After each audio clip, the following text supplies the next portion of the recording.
আসসালামু আলাইকুম, কেমন আছেন সবাই? আলহামদুলিল্লাহ আমরা ভালো আছি। আজ নিয়ে আসলাম নোনা ইলিশ। বাজার থেকে কিনে নয়, ঘরেই তৈরি করে নিয়েছি। ভিনদেশে নোনা ইলিশ পাওয়া তো ভাগ্যের ব্যাপার, আর দেশেও ঘরে তৈরি করে নিতে পারলে কেন বা কিনবো ভেজালযুক্ত নোনা ইলিশ।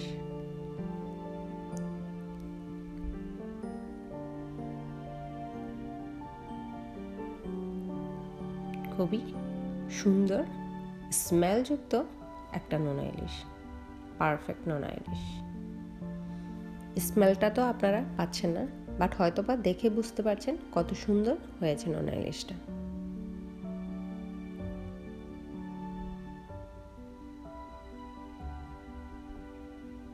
প্রায় 30 দিন পর আজ আমি নোনা ইলিশটা নামিয়ে নিয়েছি, কারণ এটা হয়ে গেছে আমার পছন্দের নোনা ইলিশ শুটকি। আমি মাঝখানে একবার খুলেছিলাম দেখার জন্য যে পানি উঠেছে কিনা। আসলে একটুখানি পানি উঠেছিল, তখন আমি ইলিশটাকে পাত্র থেকে নামিয়ে একটু পানিটাকে শুকিয়ে দিয়েছি আবার টিস্যুতে, আর নতুন করে লবণ দিয়ে দিয়েছিলাম। যদি পানি উঠে ভয় পাওয়ার কিছু নেই, চেঞ্জ করে নিলেই হবে, আর একটু মুছে শুকিয়ে নিলেই হবে। পানি ওঠার কারণ হচ্ছে ইলিশটাতে যদি একটুও পানি থাকে তখনই পানি উঠবে এটা থেকে। আমি এখানে ইলিশ নিয়ে নিয়েছি। আমি একটা ইলিশ আসলে রান্না করব, আর একটা দিয়ে নোনা ইলিশ তৈরি করব। নোনা ইলিশটাকে আমি এভাবে কেটে ধুয়ে মুছে নিয়েছি। এটা আপনারা চাইলে একটু রোদে শুকিয়ে নিতে পারেন, মাছটা যেন না শুকায়, জাস্ট পানিটা যেন শুকিয়ে যায়। লবণের সাথে মিশিয়ে নিচ্ছি হলুদ। তারপরে এই লবণটাকে মাছে খুব ভালো করে মিশিয়ে নিব।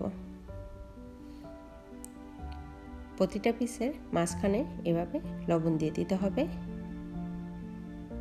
তারপর খুব ভালো করে মেখে দিতে হবে ইলিশের গায়ে। এভাবে দোনো সাইডে লবণ দিয়ে দিতে হবে।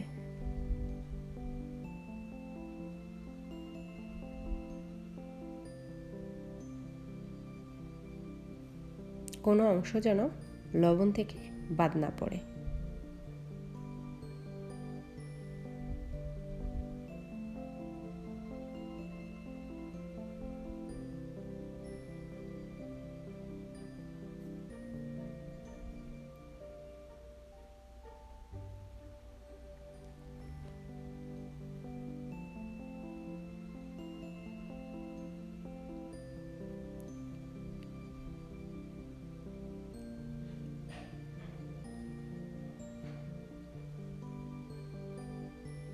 আমি দোনো পাশে দিয়ে দিলাম লবণ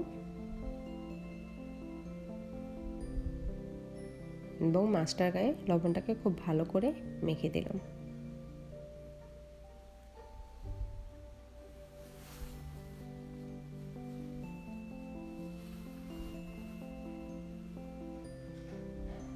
যে পাত্রে আমি ইলিশটাকে রাখবো সেই পাত্রে কতটুকু লবণ দিয়ে দিলাম, তারপর আমি মাছটাকে বসিয়ে দেব। বাট নোনা ইলিশের জন্য মাটির পাত্রই বেস্ট, কিন্তু আমার কাছে মাটির পাত্র ছিল না, তাই আমি প্লাস্টিকের বক্সে দিয়ে দিচ্ছি ইলিশটা। বাইরে গেলে হয়তোবা পেতাম, বাট সত্যি কথা বলতে এই করোনা ভাইরাস আসার পরে আমার বাইরে যেতে অত একটা ভালো লাগে না, ভয় হয়। মাছটার উপরও লবণ দিয়ে দিলাম। এবার এটা লিডটা আটকে দেব আর রেখে দেব প্রায় 30 দিনের মতো। এটা আপনারা ফ্রিজও রাখতে পারেন, চাইলে নর্মালও রাখতে পারেন। আমি বাইরে রেখে দেব, বাইরে বলতে রুমে রেখে দেব, ফ্রিজে রাখবো না।